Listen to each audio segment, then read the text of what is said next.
Dr. Horowitz is the preeminent researcher when it comes to emerging viruses, when it comes to public health, when it comes to safety and what's important. He's no less the author of 17 incredible nationally and internationally best-selling books. With him is the incredible Sherri Kane, who also is an investigative journalist who's looking at media manipulation. They are incredible. Please welcome the very wonderful Dr. Leonard Horowitz and Sherri Kane. I want to introduce, it's my privilege to introduce an extraordinary investigative journalist who defected early from Fox News after she realized what it was all about from LA. And she's not a fan of Rupert Murdoch, as you can read from her writings. This is Sherri Kane, and I can tell you that I really love Sherri. The reality is that I don't believe that anybody's come to bat for me more than Sherri Kane. And in the process of coming to bat for me, she's really come to bat for everybody. She's come to bat for we the people. She's come to bat for the Patriot movement. She's come to bat for the Christian movement.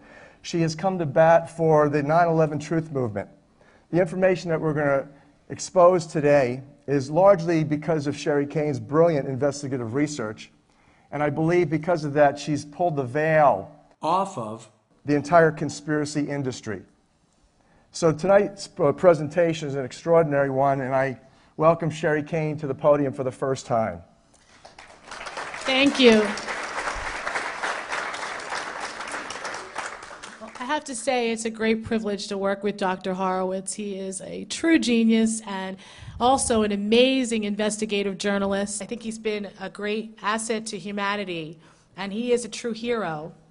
Today we're going to present on different things, and we're going to start out with the Gulf disaster. Dr. Horowitz and I were featured on Jesse Ventura's True TV as a couple of expert journalists who really uncovered that it was an inside job. It's like preaching to the choir here, I know, but the masses don't know that, and hopefully we can go and reach out to people beyond this room who are still listening to what the mainstream media tells them to be the truth, which is really the conspiracy theory. We are the conspiracy reality, and the mainstream media is the conspiracy theory. It's kind of flipped around, and we're going to talk about how everything is flipped around today. In the Gulf oil catastrophe, there was crisis capitalism involved. In case you don't know what crisis capitalism is, it's when the globalists actually create the problem and then create the solution for the problem. And that's what happened here, and it happened in 9/11 as well. We're going to talk about who was really responsible in having this happen, and how and why, or what it's all about. Pollution, biological intoxications, depopulation. You know, the matter of when you consider pollution, global pollution, and the agenda, it comes directly out of the report from Iron Mountain. It's been urged that people from all walks of life read that allegedly leaked humorous satire, which it was not. It was a leaked document. It was published by the Dial Press. Leonard Lewin was a scholar. When you read it, you see there's no humor in it whatsoever. It is laying out exactly what has happened over the past 30 years since its publication, actually a little bit more than that in the 1960s.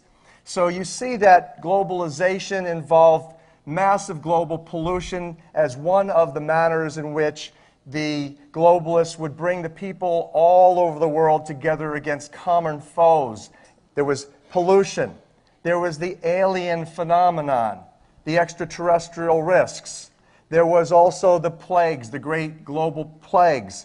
And of course, there's other things such as biological warfare that, of course, and biological outbreaks from labs, such as what we're witnessing currently with the EU problem with the E. coli. And so that this is all part and parcel of bringing the globalization process for the urging for one world government, which this presentation today also deals heavily with, the manner in which propaganda and the mainstream media is spun, and organizations such as this are infiltrated by agent provocateurs and propagandists, including those that promote the Illuminati as an issue, that promote the malfeasance of public officials, including the Bush family, all of those issues that you and I, over the past, pretty much, if you've been at it as long as I have, let's say 20 years, involved in the conspiracy matters, all of you and I believe the same things about the foes, and we're going to share with you today that that is an agenda. We are all, in essence, brainwashed, mind-controlled, and grossly deceived. The biological intoxications also employ weapons of mass destruction for depopulation, and it is no mystery when you see on YouTube people like Bill Gates and Warren Buffett and those Ted Turners of the world talking about the need for global depopulation because of the shortage of resources and the increasing pollution associated with populations. That's a bunch of bunk. You and I know it. There's a massive amount of resources that have been untapped that include those that have been suppressed. The free energy technologies, the Tesla technologies, of course, the new revelations that we've advanced with 528 and the miracles of the way the universe is run involve musical mathematics. All of this has been suppressed, and we're now advancing all the research to expose it. Industrial sabotage, industrial espionage, sabotage, and CIA. Transocean, Halliburton, British Petroleum, Goldman Sachs. How were they involved? They were all involved in the Gulf oil disaster. Every one of them. This was an inside job, and we can blame the Bushes, we can blame Goldman Sachs, and we can blame the Rothschild League of Bankers for this disaster. The conflicts of interest, Deepwater Horizon, which was the Mississippi Canyon 252, which was the property of Transocean. British Petroleum, they owned the oil. Halliburton, the cementation job and the detonation, the companies that are financially directed by Goldman Sachs, such as J.P. Morgan and UBS investment bankers, all operating in the Rothschild League of Bankers. Peter Sutherland was the Pope's economic advisor and also Goldman Sachs' international director and the director of BP. And then also Transocean contracted Halliburton via Bush and Cheney. So all of these organizations made vast fortunes off of crisis capitalism. The creating of the problem, the creating of the solution, and how it fits perfectly in with the globalization agenda for pollution, hideous pollution, and human intoxication that leads to depopulation. Halliburton officials admitting knowing their cementation job was likely to explode according to congressional testimony. 3 weeks before the natural gas leak, the Bush-Cheney Halliburton Company negotiated the purchase of the world's largest oil spill cleanup company, Boots & Coots. Then, Apollo Investment Group, which co-owns Nalco, Corexit, with Goldman Sachs, joined Rockefeller Exxon in 1994. Goldman Sachs officials knew the rig was likely to explode when they bet millions of dollars on this event before it happened, and Lloyd Blankfein, who's the CEO of Goldman Sachs, directed 44%, which is 4.6 million shares of BP stock to be dumped 3 weeks before the explosion. Now, if you've studied Sherri Kane's earlier investigations and our collaboration in reporting on what we'll talk about in a minute, the Partnership for New York City, which links intimately to 9/11 catastrophe. The Apollo Investment Group is virtually where the money went. You may have heard that the entire financial dealings with having to do with the destruction of the World Trade Center towers, along with the reconstruction funds, were all to be managed by the Partnership for New York City, literally. And that this partnership, we'll mention in a minute, had major investors in Apollo Investment Group. So you begin to see that those who are pulling the strings on Wall Street, and from the top down through the Rothschild League of Banksters, in this case, you have these people, again, conducting this crisis capitalism, and you can follow the money directly through this private equity investment organization, Apollo Management, that brought the money to MGM Grand Hotel in Las Vegas, that then constructed the Veer Towers and the new city center. That's called the Center of the New World on their website.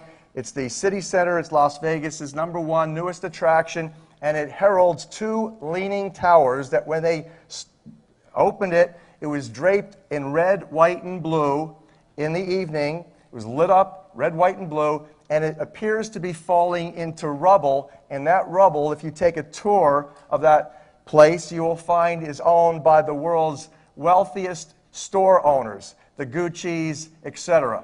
So that's the rubble. It's a monument.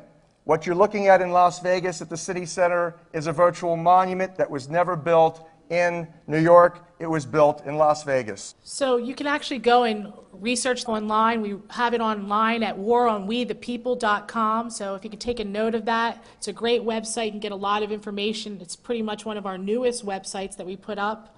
And so what was happening is, in terms of this Transocean connection, if you remember, again, Sherri mentioned a minute ago that the Halliburton company did the cementation job and the demolition job. You had Transocean that owned the oil rig, and you had the Goldman Sachs connections, of course, to Dick Cheney and Halliburton Company, which, by the way, was featured, surprisingly, on Jesse Ventura's program, True TV, and the conspiracy show did not want to go into greater details, however, about Goldman Sachs. They suppressed that, but they did have me share, and Sherri, they acclaimed for having tipped them to this story, and Jesse Ventura himself said, you know, Sherri Kane's story checked out. And the manner in which they made a lot of money, not all of it, because as Sherri said, that Blank Fine at Goldman Sachs unloaded stocks. The director of BP likewise unloaded a ton of stocks before the event, shortly before the event. But what was surprising that nobody else had reported on was what I had discovered when I began to investigate it. Dealt with Transocean's put options that were placed in place about 24 hours before the oil rig exploded. 24 hours they put a put option through the Eurex exchanges. That means the top officials in the European stock market, they had an inside knowledge about this. Of course, Peter Sutherland had to have known also, being the major player that he is. And he runs Goldman Sachs International, as well as being the advisor to the Pope. And of course, he's also heavily involved in the directorship of BP Oil. So clearly, Sutherland would have known about the put options on Transocean Company, and that it allowed them to, for $2.50, about 12 to 24 hours before the explosion, secure the highest price of their stock. It was over $50 a share, and as that stock then tumbled down to about low 30s, I think it was, or mid 30s, by the end of the challenge, they would have made vast fortunes off of that put option that was synchronously timed to the demolition.